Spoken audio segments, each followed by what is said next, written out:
was more hopeless than ever. She sat down and began to cry again.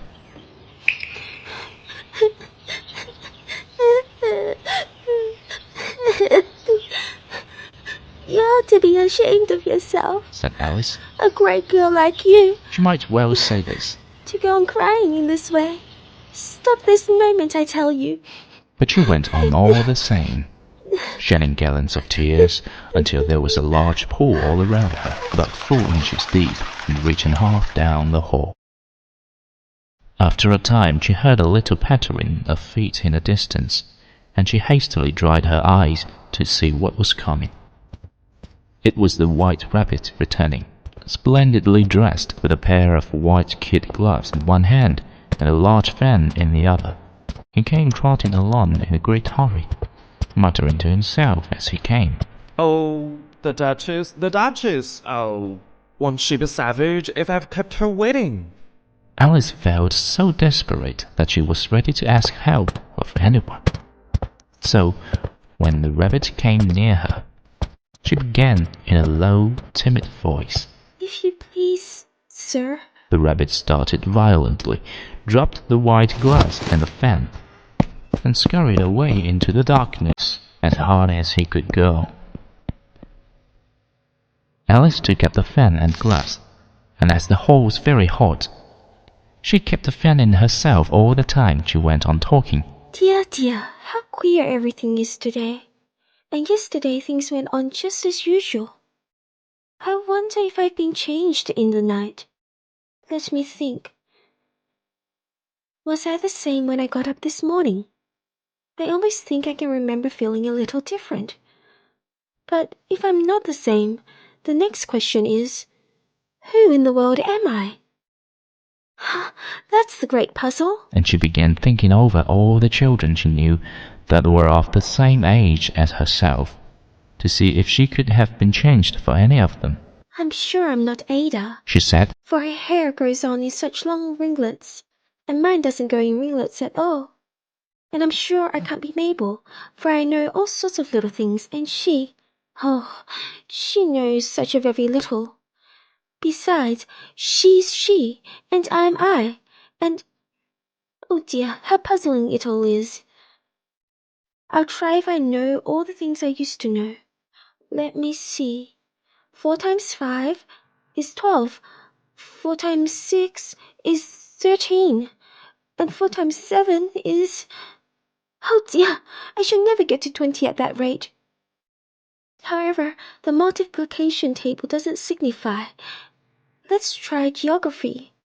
London is the capital of Paris, and Paris is the capital of Rome, and Rome... No, that's all wrong, I'm certain. I must have been changed for Mabel. I'll try and say, how doth the little...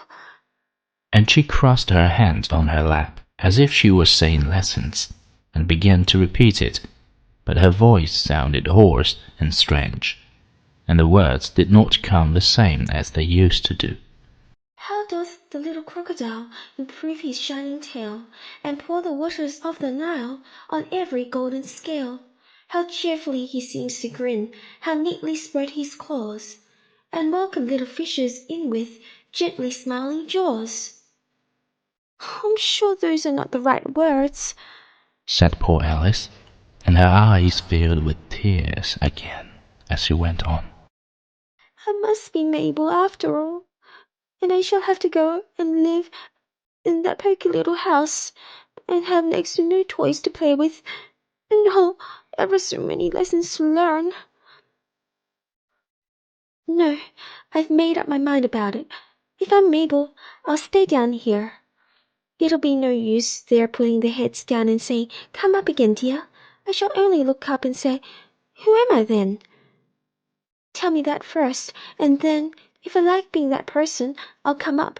If not, I shall stay down here till I'm somebody else. But oh dear, oh, cried Alice, with a sudden burst of tears. I do wish they would put their heads down. I'm so very tired of being all alone here. As she said this, she looked down at her hands and was surprised to see that she had put on one of the rabbit's little white kid gloves while she was talking. How can I have done that? She thought. I must be growing small again.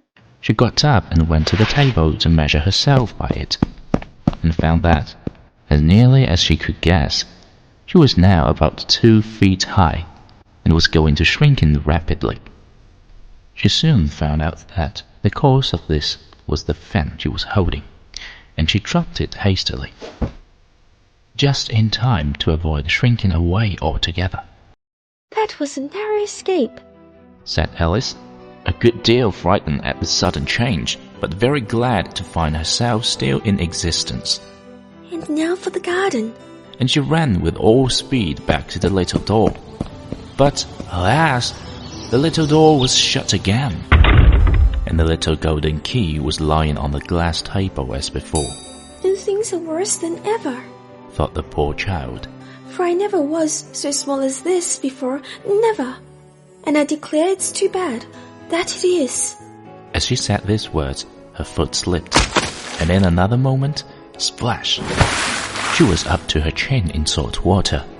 Her first idea was that she had somehow fallen into the sea. And in that case, I can go back by railway, she said to herself. Alice had been to the seaside once in her life, and had come to the general conclusion that wherever you go to on the English coast, you find a number of bathing machines in the sea. Some children digging in the sand with wooden spades, then a row of lodging houses, and behind them a railway station. However, she soon made out that she was in the pool of tears which she had wept when she was 9 feet high. I wish I hadn't cried so much, said Alice, as she swam about, trying to find her way out. I shall be punished for it now, I suppose, by being drowned in my own tears. That would be a queer thing, to be sure. However, everything is queer today. Just then, she heard something splashing about in the pool a little way off, and she swam near it to make out what it was. At first, she thought it must be a walrus or hippopotamus, but then she remembered how small she was now, and she soon made out that it was only a mouse that had slipped in like herself. Would it be of any use now, thought Alice, to speak to this mouse? Everything is so out of the way down here that I should think very likely it can talk. At any rate, there's no harm in trying. So she began. Hey, mouse, do you know the way out of this pool? I'm very tired of swimming about here, oh mouse. Alice thought this must be the right way of speaking to a mouse. She had never done such a thing before, but she remembered having seen in her brother's Latin grammar. A mouse, of a mouse, to a mouse, oh mouse. The mouse looked at her rather inquisitively, and seemed to her to wink with one of its little eyes, but it said nothing.